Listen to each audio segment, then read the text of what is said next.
بسم الله الرحمن الرحيم الحمد لله رب العالمين والعاقبة للمتقين ولا عدوان إلا على الظالمين وأشهد أن لا إله إلا الله وحده لا شريك له وأشهد أن محمدا عبده ورسوله أرسله الله تعالى بين يدي الساعة بشيرا ونذيرا وداعيا إلى الله بإذنه وسراجا منيرا وصلى الله عليه وعلى آله الطيبين الطاهرين ومن صار على نهجهم إلى يوم الدين.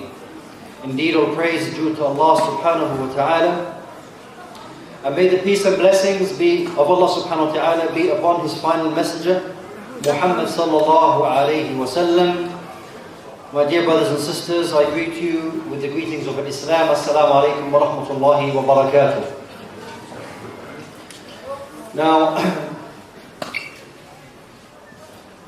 Allah Jalla wa Ala, in the Noble Quran, has on not a page that you read of the Quran, except that there is an advice from Allah subhanahu wa ta'ala for how we should behave, or how we should be as human beings.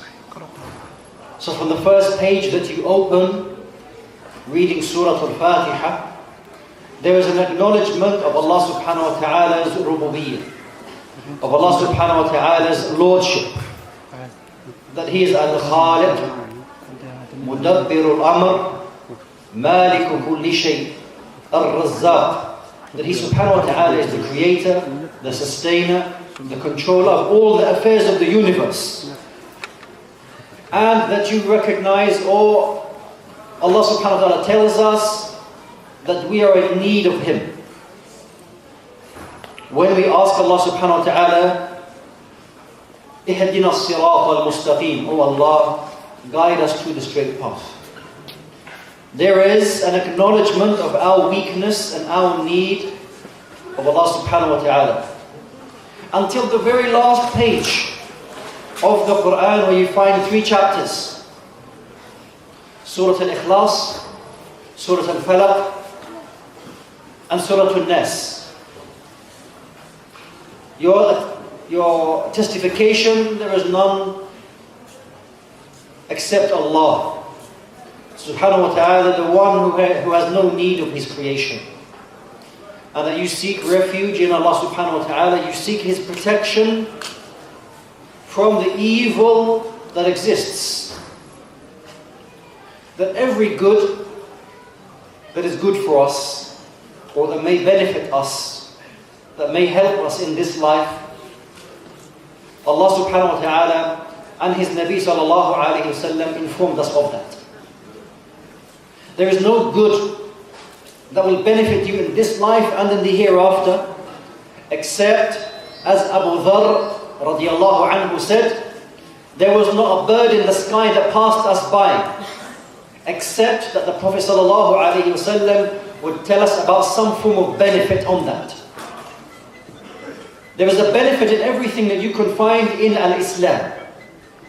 Everything that may harm you, everything that may bring you closer to the hellfire, Allah subhanahu wa ta'ala and the Prophet sallallahu alayhi wa sallam told us to avoid that, and how to avoid that.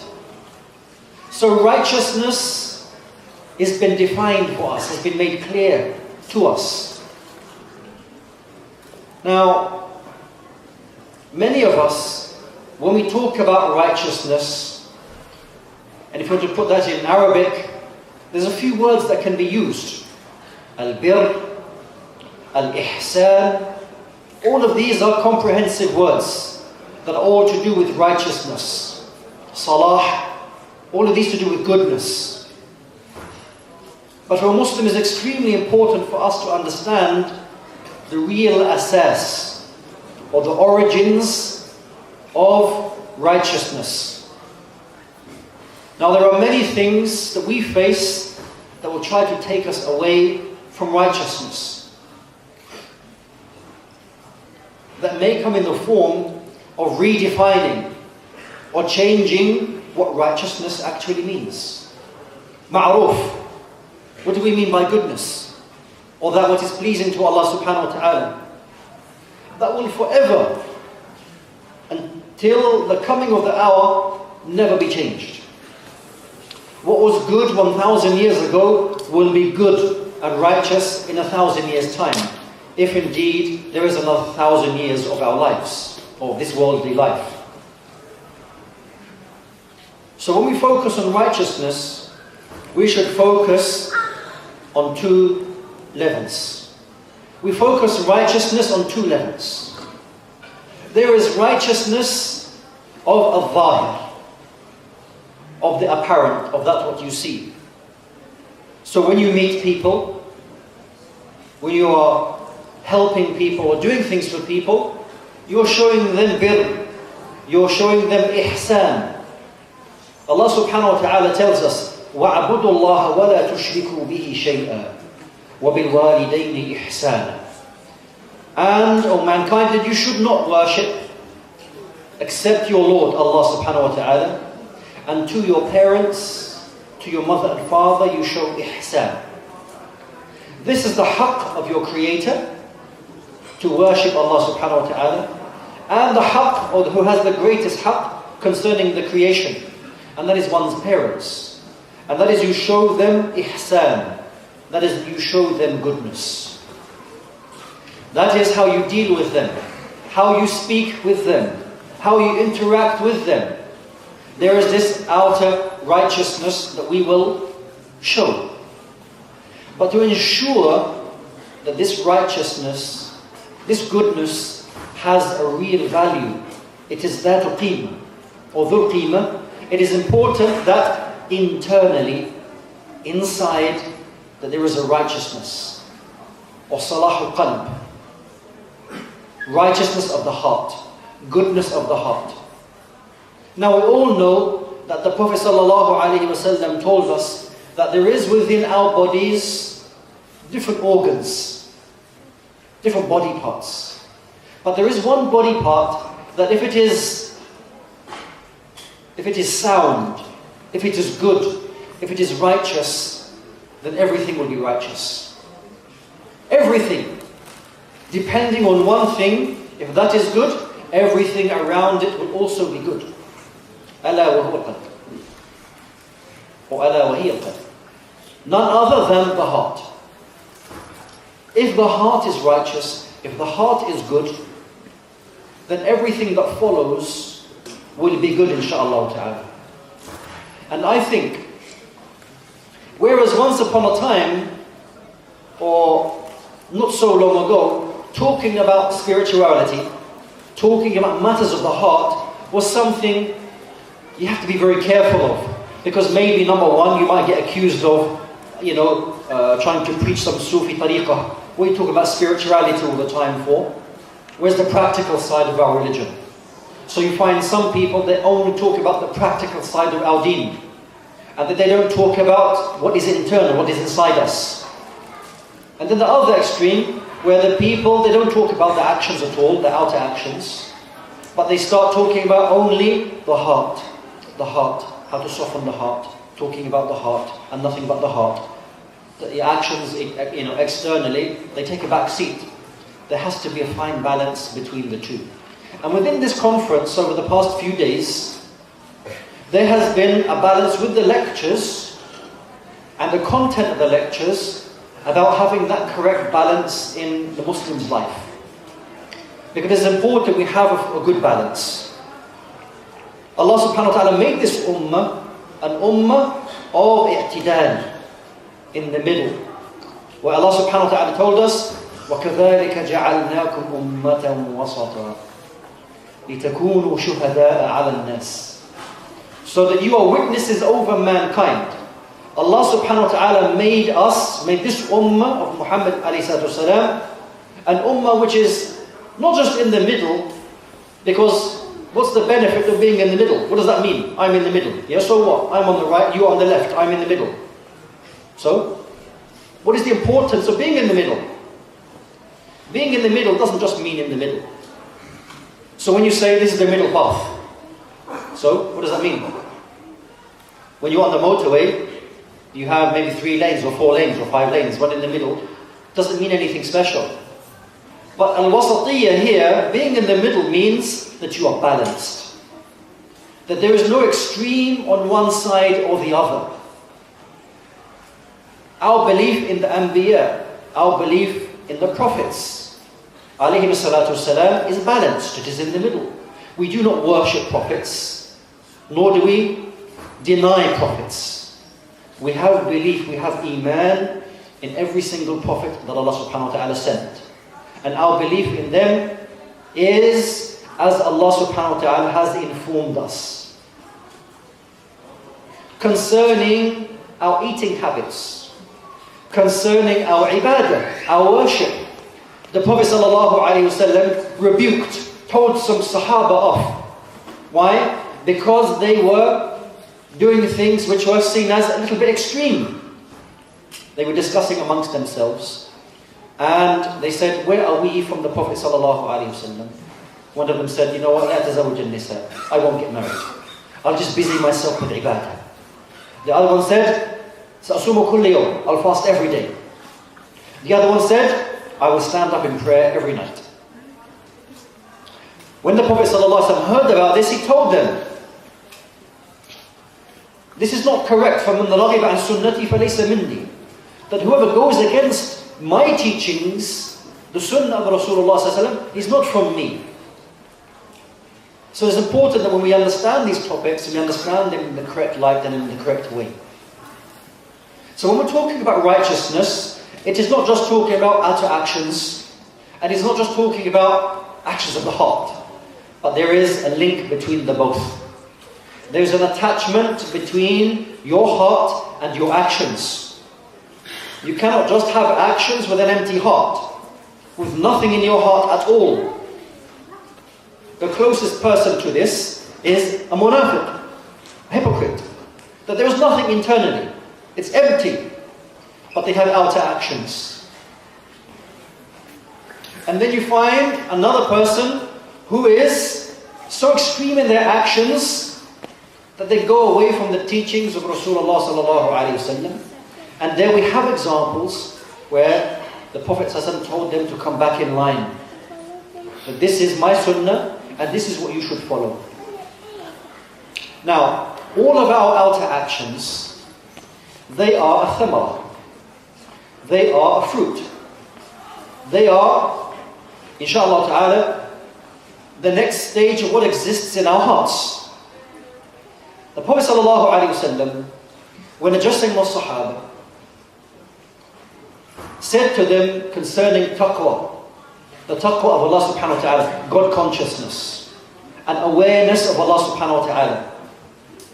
What did the Rasulullah sallallahu alaihi wasallam say about taqwa? Where is it and what is it? At-taqwa ha-huna. At-taqwa ha-huna. At-taqwa ha-huna. The Prophet sallallahu alaihi wasallam told us that taqwa is here. It starts in the heart.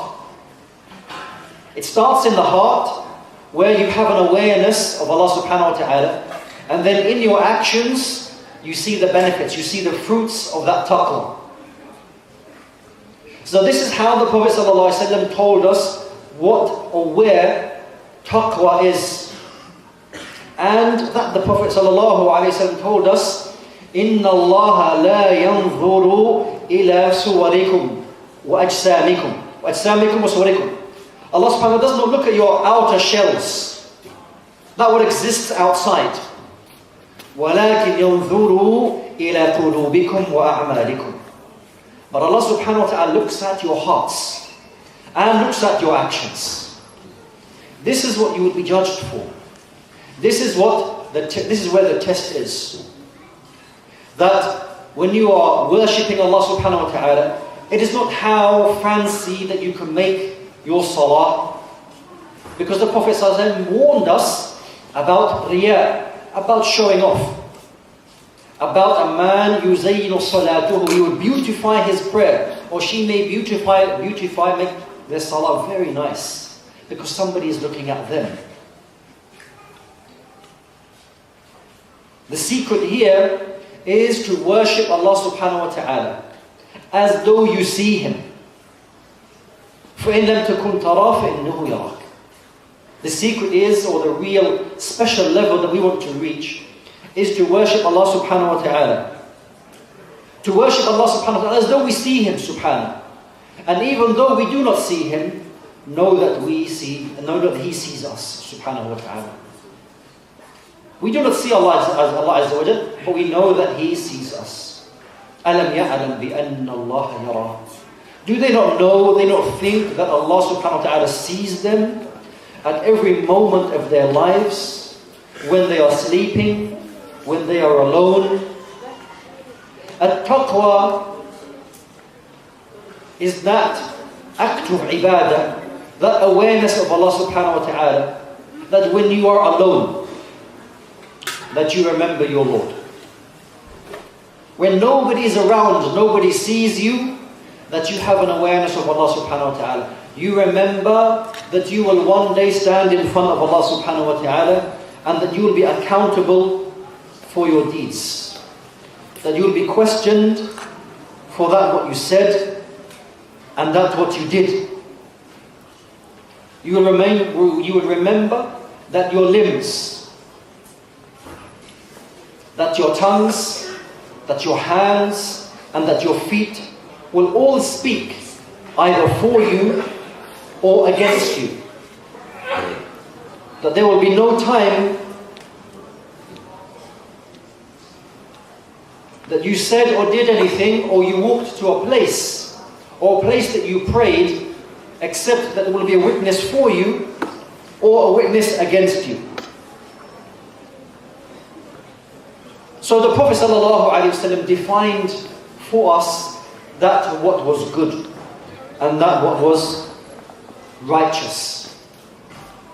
Now, Al-Nawas ibn Sam'an, the famous companion of the Prophet ﷺ, he said that the Prophet ﷺ said, Al-birru husnul khuluq. Righteousness is good manners. Righteousness equals good manners.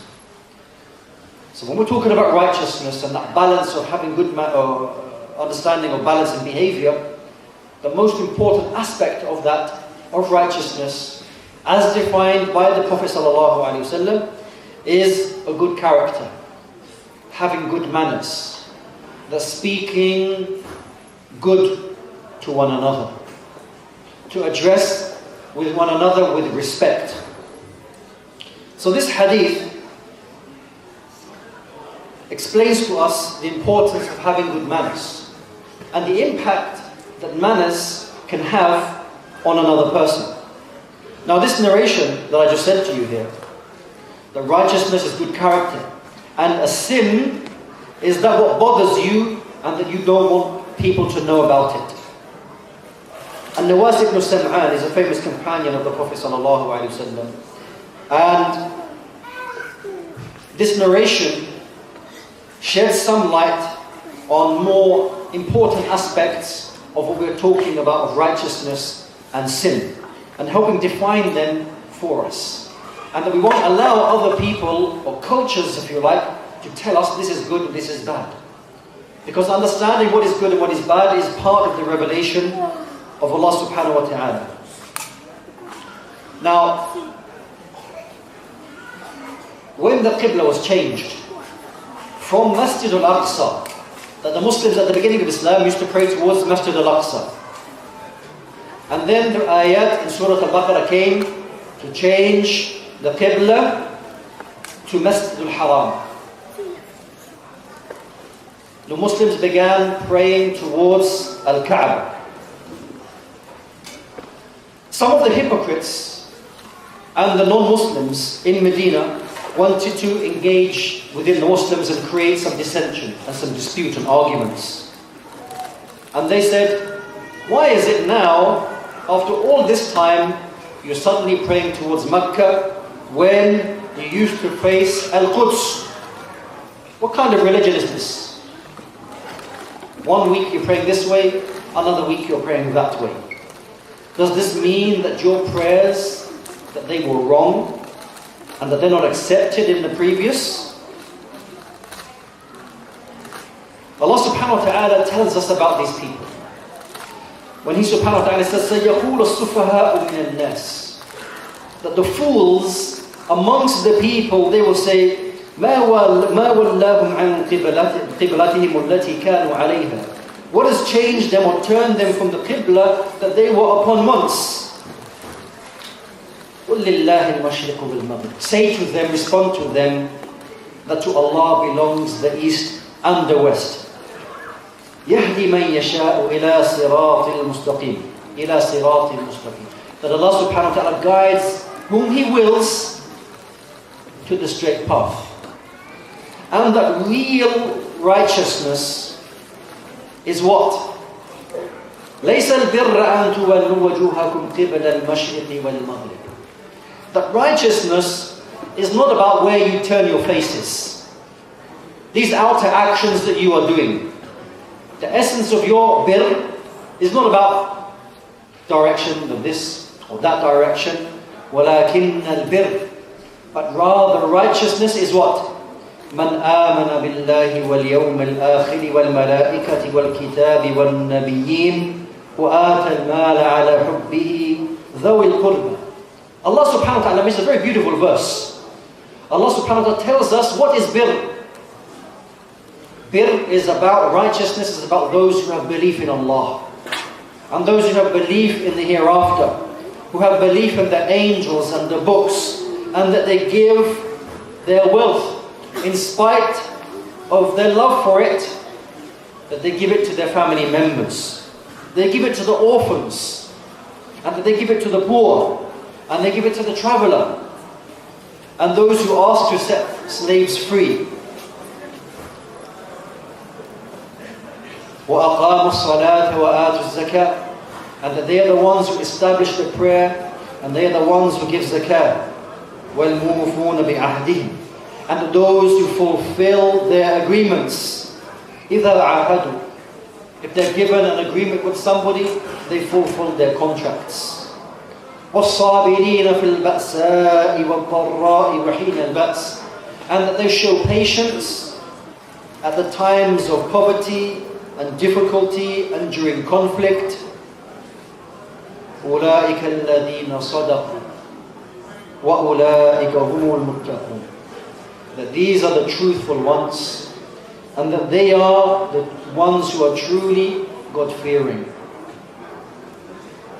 So when we're talking about nurturing ourselves as true believers in Allah subhanahu wa ta'ala, and talking about righteousness, we need to know that it begins as an internal state. It begins from inside. And that we need to cure ourselves of the many diseases that we may be afflicted with, like greed and jealousy, okay, and maybe even elements of hypocrisy. There are many diseases that we may be afflicted in our hearts, but because we have become so used to committing certain sins, and that we believe the little bit of good that we are doing, that is enough for us. The shaitan has deceived you.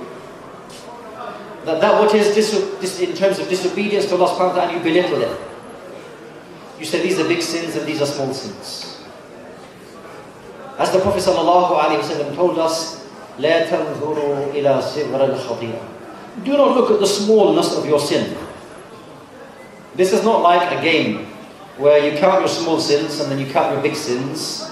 Okay, and then you look up all your good deeds. وَلَكِنْ انظُرُوا إِلَى مَنْ عَصَيْتَ. But you should rather look at the one whom that you disobeyed.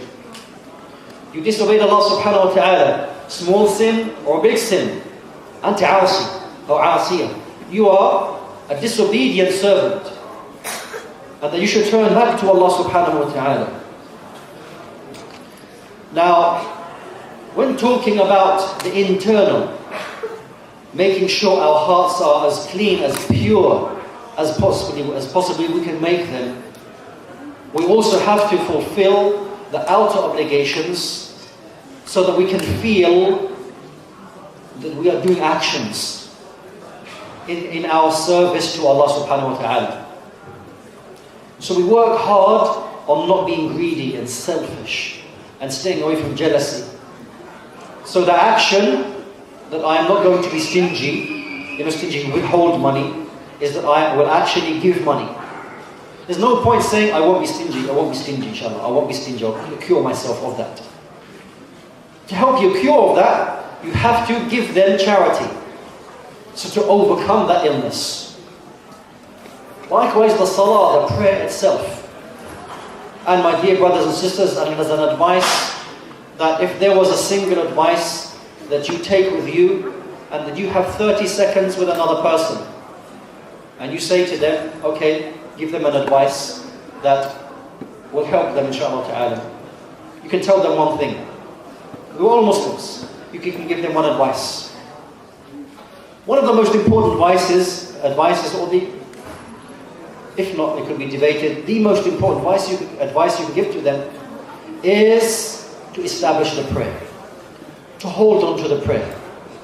Because this is the difference between, as the Prophet ﷺ said, الْعَهْدُ الَّذِي بَيْنَنَا وَبَيْنُهُمَ الصَّلَاةِ فَمَنْ تَرَكَهَا فَقَدْ كَفَرَ. Subhanallah. That the covenant we have, the agreement we have is between us and them, or between us and Allah subhanahu wa ta'ala and them, is that we pray and that they don't pray. There are people who don't pray. And whoever leaves the prayer has indeed disbelieved. If you want to give one advice to a person, they may be involved in many sins, but hold on to the salah. Hold on to the prayer no matter what. Because believe it or not, that the prayer will help you.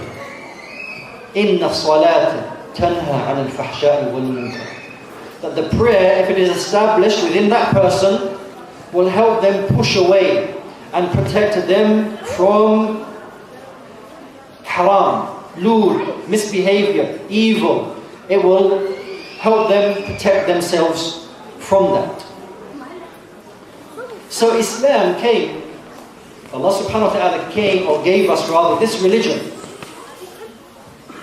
to teach us to protect ourselves internally and externally.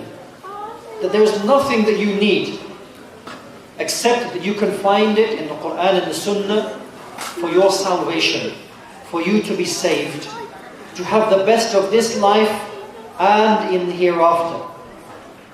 Being a Muslim in this life doesn't mean that you have a sad life. It is the complete opposite. Being a true servant in this worldly life means that it is the only possible way of achieving happiness. It is the only possible way that you can be happy in this worldly life, except that you follow the guidance of Allah subhanahu wa ta'ala and the Prophet sallallahu alayhi wa sallam. If you seek another path, that you will never find happiness. In fact, the happiness that you think that you have found or that you will find is temporary. It lasts for a very, very short while and then it will disappear. And then you believe you need to find another happiness. Happiness is that happiness that you do not purchase, that you cannot buy it. It is a happiness that exists in the heart. It is a happiness that exists that the slave, the servant of Allah subhanahu wa ta'ala has with his creator, has with the one who is deserving of all worship. That the purpose of their life has been made clear. They know exactly what they are doing, what they should be doing, how, why, and when, without any questions. That they are following the guidance of Allah subhanahu wa ta'ala. On the day of resurrection, when they stand in front of Allah subhanahu wa ta'ala, even before that, even at the time of death, and may Allah subhanahu wa ta'ala give us husn al-khatimah. May Allah subhanahu wa ta'ala allow us to die in a state that He subhanahu wa ta'ala is pleased with. Ameen. That the reality of what you put forth in this worldly life will come to you, and that you will know for sure what you did was right or wrong. And then when you are in the grave, that you will be shown your place either in the Jannah or Jahannam. And that you will either have the reward of the grave or the punishment of the grave. That these realities will come to us. The Prophet ﷺ, as Mu'adh ibn Jabal radiyallahu anhu narrates, that I used to يستكثر في الدعاء وهو ساجد. That the Prophet ﷺ used to ask profusely, supplicate to Allah subhanahu wa ta'ala while in sujood. What did he sallallahu alayhi wa sallam used to say? Ya muqallib al-qulub, thabbit qalbi ala dinik. Oh, the turner of the hearts, keep my heart firm upon the deen. Keep my heart firm upon the deen. That guidance from Allah subhanahu wa ta'ala is not in the hands of any one human being. If it was to be given to any one person, it would have been given to the Prophet sallallahu alayhi wa sallam. But it was not given to him.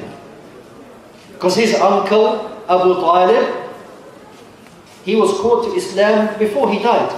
But still he did not accept Islam. إِنَّكَ لَا تَهْدِي مَنْ أَحْبَبْتَ وَلَكِنَّ اللَّهَ يَهْدِي مَنْ يَشَاءُ.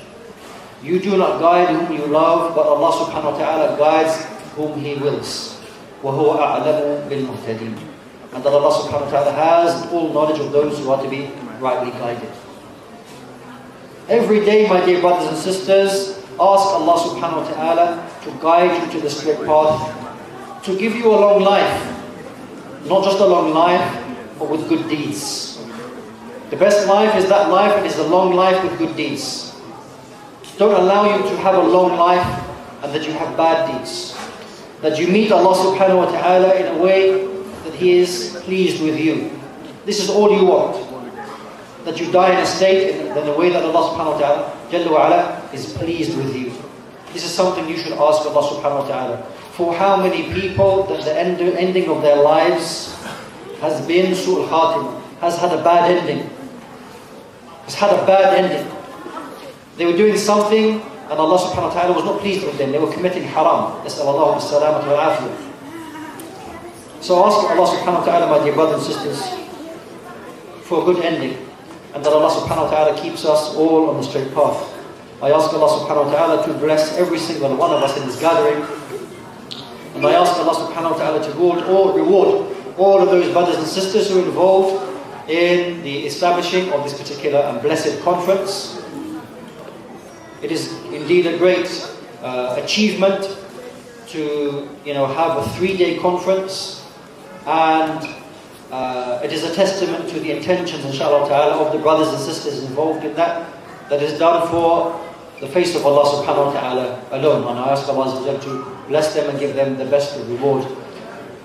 جزاكم الله خيرا my dear brothers and sisters. أقول قولي هذا وأستغفر الله لي ولكم من كل ذنب وصلى الله وسلم وبارك على نبينا محمد وعلى آله وصحبه أجمعين والسلام عليكم ورحمة الله وبركاته.